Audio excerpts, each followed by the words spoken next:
Assalamualaikum warahmatullahi wabarakatuh. Hai semuanya, gimana kabarnya hari ini? Semoga baik-baik saja ya. Video ini dibuat oleh kelompok 7 kelas 9E untuk memenuhi tugas prinsip-prinsip manajemen.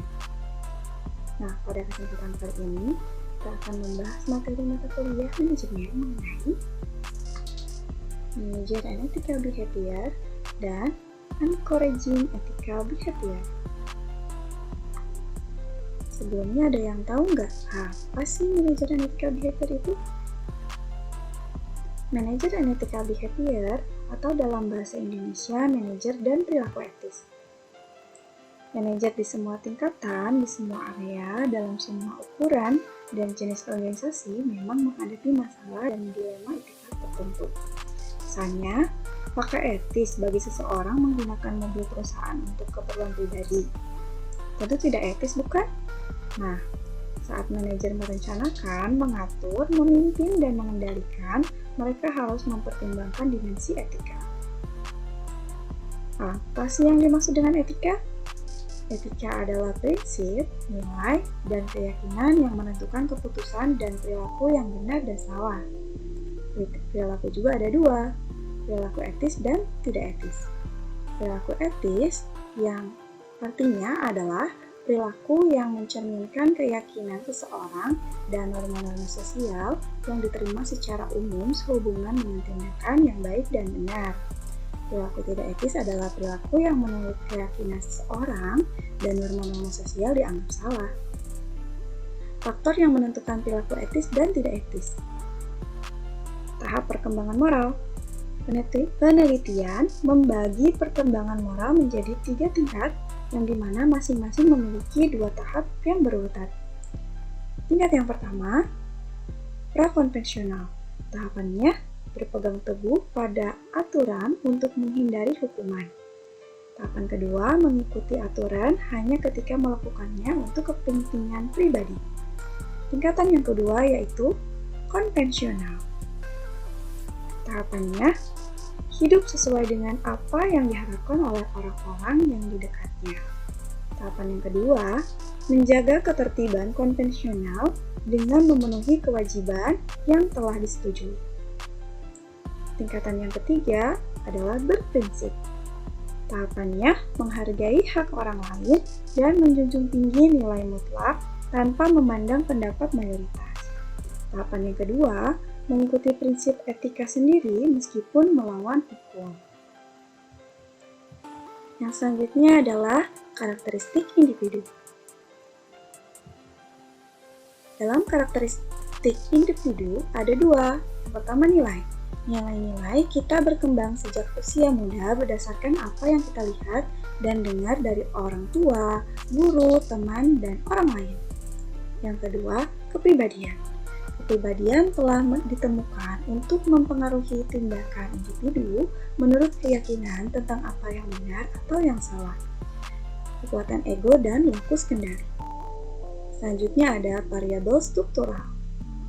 Desain struktural organisasi dapat mempengaruhi apakah karyawan berperilaku etis atau tidak etis. Sistem penilaian kinerja juga dapat mempengaruhi perilaku etis atau tidak etis. Beberapa sistem berfokus secara eksklusif pada hasil, sementara yang lain mengevaluasi sarana serta tujuan.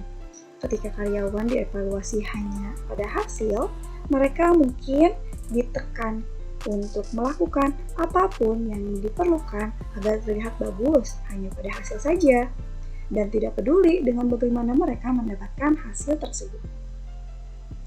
Selanjutnya ada intensitas masalah. Intensitas masalah terdiri dari 6. Yang pertama, besarnya kerugian. Semakin besar jumlah yang dirugikan. Yang kedua, konsensus kesalahan. Semakin setuju bahwa tindakan tersebut salah. Yang ketiga, kemungkinan bahaya. Semakin besar kemungkinan bahwa tindakan tersebut akan menyebabkan kerugian. Yang keempat, konsekuensi segera. Semakin cepat konsekuensi dari tindakan tersebut akan dirasakan. Yang kelima, kedekatan dengan korban. Semakin dekat orang tersebut dengan korban. Yang keenam, konsentrasi efek. Efek tindakan yang lebih terkonsentrasi pada korban semakin besar intensitas atau kepentingan masalah. Ketika masalah etika penting, karyawan lebih cenderung berperilaku etis. Selanjutnya, etika dalam konteks internasional. Meskipun ada beberapa kepercayaan moral yang sama, perbedaan sosial dan budaya antar negara merupakan faktor penting yang menentukan perilaku etis atau tidak etis. Penting bagi manajer individu yang bekerja di budaya asing untuk mengenali pengaruh sosial, budaya, politik, hukum pada perilaku yang pantas dan dapat diterima. Nah, materi selanjutnya yaitu encouraging ethical behavior, atau dalam bahasa Indonesia, mendorong perilaku etis. Manajer dapat melakukan sejumlah hal jika mereka serius dalam mendorong perilaku etis, mempekerjakan karyawan dengan standar etika yang tinggi, menetapkan kode etik, memimpin dengan memberi contoh, dan sebagainya. Contohnya, sebuah studi terbaru tentang praktik manajemen Angkatan Darat Amerika Serikat menggambarkan sebuah budaya di mana informasi yang menipu diterima menjadi hal biasa di mana pejabat menjadi mati rasa secara etis. Selanjutnya ada seleksi karyawan. Sebuah survei mengungkapkan bahwa lebih dari 98% manajemen menengah agak atau sangat aktif dalam memastikan bahwa keputusan dan perilaku bisnis harian sejalan dengan nilai perusahaan. Selanjutnya ada kode etik dan aturan pengambilan keputusan. Kode etik, pernyataan formal dari nilai-nilai organisasi dan aturan etika yang diharapkan untuk diikuti oleh karyawan, adalah pilihan populer untuk mengurangi ambiguitas tersebut. Selanjutnya ada leadership at the top.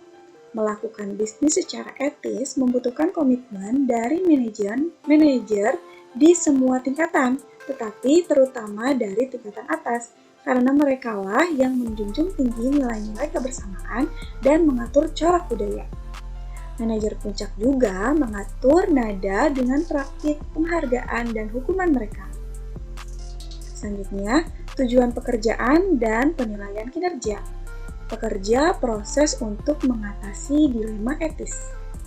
Pengawas telah menekan mereka untuk menyelesaikan lebih banyak pekerjaan dalam waktu yang singkat. Jika ditumpukan pengambilan pajak tidak diproses dan dipindahkan dari meja, mereka lebih cepat. Mereka diberi tahu meninjau kinerja dan kenaikan gaji mereka akan terpengaruh secara merugikan. Pencapaian tujuan biasanya merupakan masalah utama dalam penilaian kinerja. Jika penilaian kinerja hanya berfokus pada tujuan ekonomi, tujuan akan memulai membenarkan cara untuk mendorong perilaku etis. Tujuan dan sarana selalu dievaluasi. Yang selanjutnya, ethics training. Banyak organisasi menyiapkan seminar lokakarya dan program pelatihan etika serupa untuk mendorong perilaku etis. Pelatihan telah meningkatkan tingkat perkembangan moral individu. Bahwa jika tidak ada orang lain, pelatihan etika meningkatkan kesadaran etika masalah dalam bisnis. Independent social audits. Etika yang efektif program mungkin membutuhkan keduanya. Untuk menjaga integritas, auditor harus bertanggung jawab kepada dewan direksi perusahaan dan mempresentasikan temuannya langsung kepada dewan. Mungkin cukup sekian dari kelompok kami. Jangan lupa like, comment, share, dan subscribe ya. Terima kasih. Wassalamualaikum warahmatullahi wabarakatuh.